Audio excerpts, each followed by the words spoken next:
Hello everyone, welcome to కథల సవ్వడి. ఈ వీడియోలో నేను ఒక అందమైన ముగ్గు వేస్తూ మీకు ఒక ఆసక్తికరమైన కథను షేర్ చేస్తున్నాను.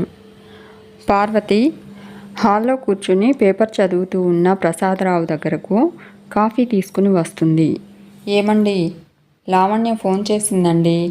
తన ఫ్రెండ్ సౌజన్యకు పెళ్లి కుదిరిందట. వచ్చే సోమవారమే పెళ్ళట. అల్లుడికి ఎలాగూ వర్క్ ఫ్రమ్ హోమ్ కాబట్టి పిల్లల్ని తీసుకుని వస్తానని ఫోన్ చేసింది అంటున్న పార్వతితో, మొన్నేగా వచ్చి వెళ్ళారు, అంతలోనే రావాల్సిన అవసరం ఏముంది అంటాడు ప్రసాదరావు. పార్వతి, ఫ్రెండ్ పెళ్ళి అంటే రాకుండా ఎలా ఉంటుందండి, రానివ్వండి అంటుంది. ప్రసాదరావు, పని మనిషి కూతురు పెళ్ళి అని నెల రోజులు సెలవు పెట్టిందని చెప్పలేదా అని అడుగుతాడు. పార్వతి, అలా చెప్తే ఏం బాగుంటుందండి అంటుంది. తను రావడం అమ్మా నాన్నకు ఇష్టం లేదని లావణ్య అనుకుంటుంది కదా, రానివ్వండి.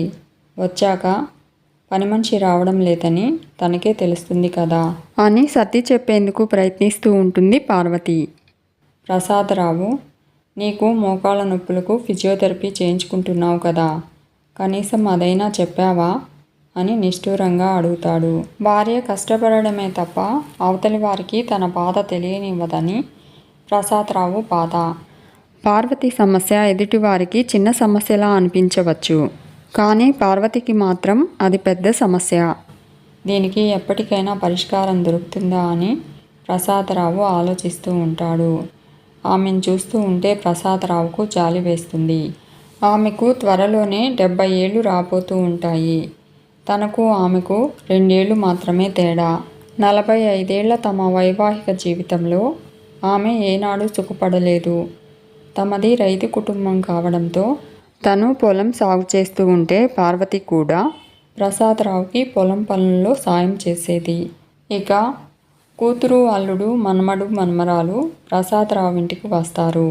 పొద్దున్నే నిద్రలేచి పార్వతి 6 గంటలకు కిచెన్ లోపలికి వెళ్తుంది. పిల్లలకు పాలు, పెద్దవాళ్లకు కాఫీలు, టిఫిన్లు, లంచ్ ఏర్పాట్లతోనే సరిపోతూ ఉంటుంది. ఇక సాయంత్రం స్నాక్స్ తయారు చేస్తూ ఉంటుంది.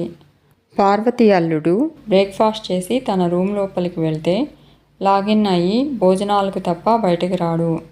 లావణ్య రోజు ఏదో ఒక పని పెట్టుకుని బయటకు వెళ్తూ ఉంటుంది. ఒకరోజు షాపింగ్ అని, మరో రోజు బ్యూటీ పార్లర్ అని, ఇంకొక రోజు మరో పని. ఇక సాయంత్రాలు ఫ్రెండ్స్ ఇళ్లకో, పిల్లల్ని వదిలి అల్లుడితో కలిసి మూవీకో, మరో చోటుకో వెళ్తూ ఉండడంతో పార్వతికి క్షణం తీరిక లేకుండా ఉంటుంది. దీంతో పార్వతికి మోకాళ్ళ నొప్పి ఎక్కువ అవుతూ ఉంటుంది. అమ్మా, నేను బ్యూటీ పార్లర్కి వెళ్ళొస్తాను, పిల్లల్ని చూస్తూ ఉండు అంటూ కిచెన్లో ఉన్న పార్వతికి చెప్పి లావణ్య హడావిడిగా బయటకు వెళ్ళిపోతుంది. పార్వతి కిచెన్లో నుంచి బయటకు వస్తుంది. మనవడు, మనవరాలను తీసుకుని ఇంటి బయట బాల్కనీలో పేపర్ చదువుతూ ఉన్న ప్రసాదరావు దగ్గరకు వస్తుంది. ఏమండి, పిల్లల్ని చూస్తూ ఉండండి, నాకు కిచెన్లో చాలా పని ఉంది అంటూ హడావిడిగా వెళ్ళిపోతూ ఉన్న పార్వతితో, పని మనిషి లేకుండా ఒక్కదానివే చేయడం కష్టం కదా అంటాడు. పార్వతి, తప్పదండి, లావణ్య ఫ్రెండ్ పెళ్ళని చెప్పింది కదా, పెళ్ళయ్యేంత వరకు అది బిజీగా ఉంటుంది, మనకి తప్పదు అని చెప్పి కిచెన్లోకి వెళ్ళిపోతుంది పార్వతమ్మ. ప్రసాదరావు, పార్వతమ్మ దంపతులకు లావణ్య ఒక్కగానొక్క కూతురు. లావణ్యను బెంగళూరులో సాఫ్ట్వేర్ ఇంజనీర్గా జాబ్ చేస్తున్న నరేష్కిచ్చి పెళ్లి చేస్తారు. లావణ్యను గారాబంగా పెంచడం వల్ల తల్లి పడే కష్టం లావణ్యకు తెలియడం లేదు. ఈ 2 రోజులు పార్వతిని ఫిజియోథెరపీకి కూడా తీసుకెళ్లడానికి కుదరలేదు. ఇక లాభం లేదనుకుని పార్వతమ్మ అనారోగ్యం విషయం లావణ్యకు చెప్తాడు. లావణ్య తన ఫ్రెండ్ పెళ్లి జరిగిన వెంటనే వెళ్ళిపోతామని చెప్తూ ఉంటే ప్రసాదరావు లావణ్య మాటలు విని బాధపడతాడు. లావణ్య ఫ్రెండ్ పెళ్లిలో లావణ్య ఆడపడుచు రమ కనపడుతుంది.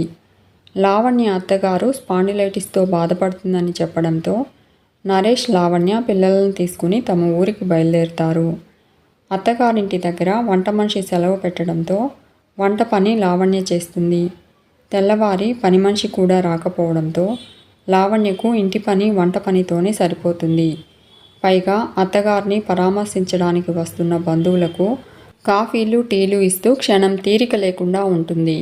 రాత్రి అలసిపోయి బెడ్ మీద నడుము వాల్చుతూ పార్వతమ్మ గుర్తొచ్చి, అమ్మా, నన్ను క్షమించమ్మా అనుకుంటుంది. తనకు పెళ్ళైన ఈ 10 ఏళ్లలో మొదటిసారిగా అమ్మ గురించి ఆలోచిస్తుంది లావణ్య. అంత పనిని, అంత ఒత్తిడిని అమ్మ ఎలా తట్టుకుంటుంది అని అనుకుంటూ ఉంటుంది. 40 ఏళ్లకు దగ్గరవుతున్న తనే భరించలేకపోతుంది. అలాంటిది 70 ఏళ్లకు దగ్గరైన అమ్మకు ఎంత కష్టం అని అనుకుంటూ తను బెంగళూరులో ఒకరికి 2 పని మనుషులను పెట్టుకున్నందువల్ల ఎప్పుడూ ఈ బాధ అనుభవంలోకి రాలేదు అనుకుంటుంది. ఆ తర్వాత 4 నెలల వరకు లావణ్య పుట్టింటి ఛాయలకు రాలేదు. ఒకరోజు లావణ్య పార్వతమ్మకు ఫోన్ చేసి, అమ్మా, పిల్లలు మిమ్మల్ని చూడాలని గొడవ చేస్తున్నారమ్మా అంటుంది.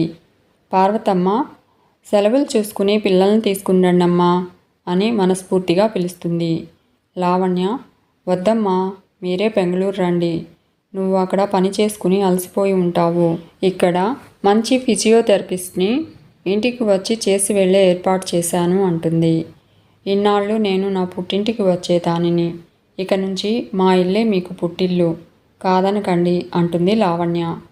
పార్వతమ్మ ఆనంద బాష్పాలతో, చాలా సంతోషం తల్లి, పిల్లలకి ఇష్టమైన పలహారాలు చేసి తీసుకొస్తామని చెప్తుంది. లావణ్య, వద్దమ్మా, అలాంటి పనులేవి పెట్టుకోకు అంటుంది. అసలే నీకు ఆరోగ్యం బాలేదు, నువ్వు వీలైనంత విశ్రాంతి తీసుకోవాలి అంటుంది. నువ్వు ఇక్కడికి వచ్చాక పలహారాలు ఎలా చేయాలో చెప్తుంటే నేను చేస్తుంటాను అంటుంది లావణ్య. పార్వతమ్మ ఆనంద బాష్పాలతో, అలాగే త్వరలోనే వస్తాము అని చెప్పి ఫోన్ కట్ చేస్తుంది. పార్వతమ్మ ఆనందంగా ఏమండి అని పిలుస్తూ ప్రసాదరావు కోసం ఇంటి బయటకు వస్తూ ఉంటుంది.